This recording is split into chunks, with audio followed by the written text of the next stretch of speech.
जिन्हें जिंदगी में कुछ करना होता है वो किसी भी कंडीशन में कर जाते हैं, और जिन्हें कुछ नहीं करना होता वो सिर्फ शिकायतें ही करते रह जाते हैं। एक लड़का जो जूडो सीखना चाहता था, लेकिन प्रॉब्लम ये थी कि उसका एक बायां हाथ नहीं था। वो जापानीज मास्टर के पास गया और उनसे बोला, मुझे जूडो सीखनी है। एक हाथ नहीं था, लेकिन फिर भी उस मास्टर ने उसको रख लिया और बहुत ही अच्छे से उसे ट्रेनिंग दी। कुछ ही दिन बाद उसे रियलाइज हुआ कि वो हर दिन सिर्फ एक ही मूव सीख रहा है।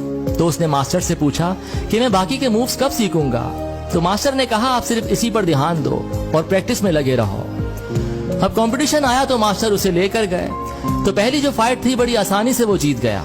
उसके बाद दूसरी फाइट हुई तो उसको भी बड़ी आसानी से वो जीत गया। तीसरी फाइट हुई तो थोड़ा सा टफ था, जो सामने वाला ओपोनेंट था, लेकिन फिर भी वो उस फाइट को जीत गया। उसके बाद जब वो फाइनल में पहुंचा तो फाइनल में जो ओपोनेंट था बहुत ही मंजा हुआ खिलाड़ी था। जैसे ही फाइट स्टार्ट हुई तो इजीली उसे हरा रहा था। जो रेफरी था उसने कहा, ये फाइट यहीं खत्म कर देनी चाहिए, क्योंकि आगे खेल नहीं पाएगा, जीत नहीं पाएगा।